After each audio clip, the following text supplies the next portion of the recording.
Kalau benda ini dah sahih, tak bolehkah kita reman saja Circle 19 ni? Kerana dah terbukti apa dia bukti. Kalau Circle 19 ni semua diambil, ditangkap, diletakkan dalam bilik asing, tanya soalan yang sama, saya percaya kita boleh dapat jawapan. Ada seorang saksi tu kata, biasa kakak-kakak senior ni kerana nak bagi junior ni merasa, sebab dulu diorang rasa, apa benda korang ni? Sekarang bukan macam zaman dulu lah. Yang saya amat-amat terkejut lah guys, kerana ia datangnya daripada sekolah agama. Cikgu-cikgu sekolah sana tu tak kena apa-apa ke? Warden buat apa? Pengetua buat apa? Satu keterangan saksi mengatakan bahawa terbukti berlakunya kakak senior menjerit-jerit Circle 19 ini, menjerit-jerit, memarahi, bukan kata itu bully.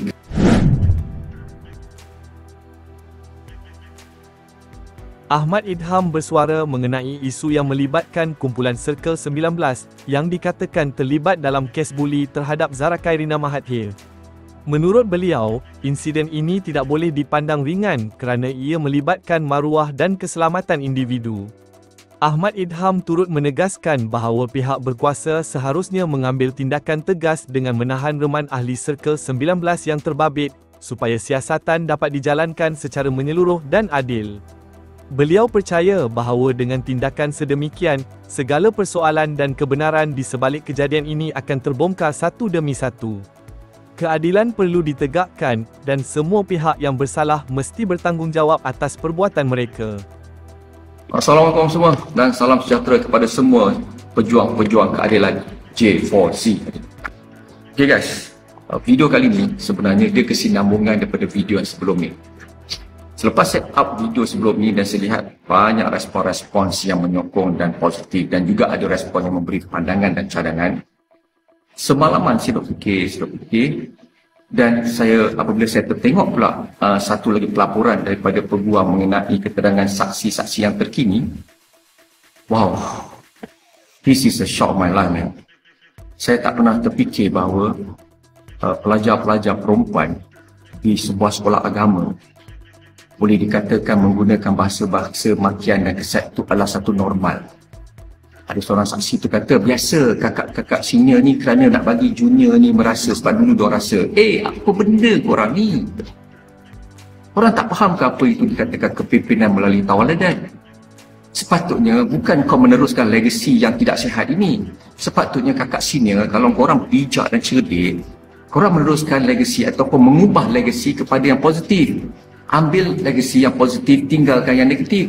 Ini legasi negatif yang maki hamun kena-kena budak-budak junior. Sekarang bukan macam zaman dulu lah. Yang saya amat-amat terkejut lah guys, kerana ia datangnya daripada sekolah agama. Cikgu-cikgu sekolah sana tu tak kena apa-apa ke? Warden buat apa? Pengetua buat apa? Okay lah guys, macam ni guys. Saya ingin mengambil peluang ini dan kesempatan video kali ini nak bertanya lah kepada sahabat-sahabat saya yang selalu saya atau sahabat-sahabat yang mana tahu FYP lalu ni, orang anda-anda yang faham pasal legal, mungkin peguam-peguam ke lah di sini atau bakal-bakal peguam yang ada dekat sini, can you advise me or not? Kerana mengikut pemikiran saya, apabila saya mendengar satu keterangan saksi mengatakan bahawa arwahnya dipanggil oleh senior dan dimaki hamun dan teriak sehingga satu dong boleh dengar, mengikut pandangan saya lah, mungkin saya tidak ada ilmu undang-undang, tetapi mengikut pandangan saya based on apa yang saya biasa tengok dokumentari legal law ni apa semua, bukankah itu sudah cukup bukti atau alibi mengatakan bahawa berlakunya buli? Kita jangan cerita tentang yang dah jatuh bangunan ke, jatuh ke tak jatuh, benda yang tak pasti ni. Sekarang ni bukankah satu keterangan saksi mengatakan bahawa terbukti berlakunya kakak senior menjerit-jerit Circle 19 ini, menjerit-jerit, memarahi, bukankah itu buli? Kerana buli bukan semestinya kita ada pergaduhan secara fizikal atau secara fizikal. Buli apabila kita meletakkan kata-kata kesat ataupun kita memberi satu tekanan yang boleh memberi tekanan kepada emosi, mental dan perasaan seorang pelajar, itu sudah jadi buli. Dan kalau benda ini dah sahih, tak bolehkah kita reman saja Circle 19 ni? Kerana dah terbukti apa dia bukti. Cuma saya rasa benda ini yang seluruh rakyat Malaysia nak tahu, kerana terbukti sekarang sudah berlakunya buli itu.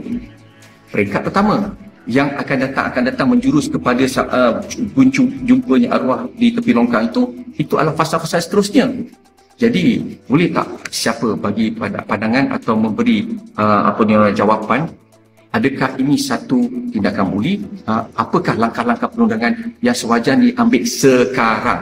Macam kalau kita nak cerita lah kan, kalau kita nak cerita filem ke apa, kalau dah ada elemen terus boleh keluar warrant, terus boleh tangkap orang, terus boleh remand orang. Dan saya percaya kalau Circle 19 ni semua diambil, ditangkap, diletakkan dalam bilik asing, tanya soalan yang sama, saya percaya kita boleh dapat jawapan. Setuju ke tidak, guys? Assalamualaikum pada semua pejuang-pejuang J4Z. Apa khabar? Pertamanya minta maaf lah, quite sometime jugalah saya tak buat video mengenai J4Z kita ni, kerana bagi saya ketika itu saya berfikiran bahawa tak apalah, saya bagi ruang kepada inquest untuk berjalan kerana jangan campur tangan dengan urusan mahkamah. Cuma kali ni saya tertarik dengan salah satu kenyataan saksi yang menceritakan kepada mahkamah mengenai bagaimana Zara telah dipanggil oleh sekumpulan pelajar-pelajar senior yang bertanyakan seolah-olah macam interrogate her mengenai tentang isu kecurian dan PIN everything semualah. Cuma saya tertanya-tanya, apa sebenarnya SOP di sekolah tersebut, di asrama tersebut, sampai pelajar seolah-olah boleh mengambil tindakan sebagai seorang penguat kuasa pula? Bukankah selalunya kalau kita di dalam mana-mana asrama, kita akan ada ketua asrama ataupun kita ada pengawas, tapi mereka punya tugas bukanlah untuk interrogate seseorang yang dituduh. Mereka sepatutnya membuat satu pelaporan saja dan membawa kepada pihak-pihak lebih tinggi, iaitu contoh warden atau pengetua atau cikgu disiplin. Cikgu punya role yang ambil. Tapi apabila pelajar begini, sehingga ada kumpulan Circle 19 lah, all that, membuat satu tindakan, saya cuma tertanya-tanya, sekolah tindakan jual apa?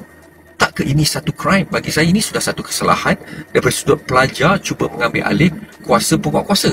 Kalau dapat lah guys, kita mohonlah daripada peguam ataupun siapa yang bertanggungjawab nanti untuk persoalkan, apabila sampai masa tanya balik pada warden dan cikgu, boleh tak memperjelaskan pada kami dekat asrama tu dia tak ada SOP kan tentang hierarki untuk memaklumkan kes-kes yang ada. Ini sampai saksi tu kata dijerit dengan makian hamun, satu asrama boleh dengar. Kalau dah satu asrama boleh dengar, warden tak dengar ke? Warden kat mana macam tu? Ataupun takkan tak ada siapa-siapa yang report pada warden tentang tengah berlakunya satu interogasi yang tak sepatutnya berlaku di level pelajar. Pelajar kalau betul-betul mereka sepatutnya just ambil, kalau betul lah ketua pengawas atau pengawas atau ketua hostel, kerja korang ialah kalau ada benda-benda macam ni, buat pelaporan kepada warden atau pengetua. Bukan korang yang pergi ambil alih tugas penguatkuasaan itu. Bagi saya itu adalah kesalahan. Dan kalau benda itu adalah salah, saya nak tanya, apa pihak sekolah buat? Apa tindakan pihak sekolah? Mungkin pihak sekolah harus memperjelaskan kepada kami rakyat Malaysia di luar sini, sebenarnya apa tindakan you all apabila pelajar salah guna kuasa atau pelajar telah go beyond sehingga mengambil alih tugas penguatkuasa. Terima kasih kerana menonton. Kalau anda suka video ini, jangan lupa untuk like, share dan subscribe. Kita jumpa lagi dalam video akan datang.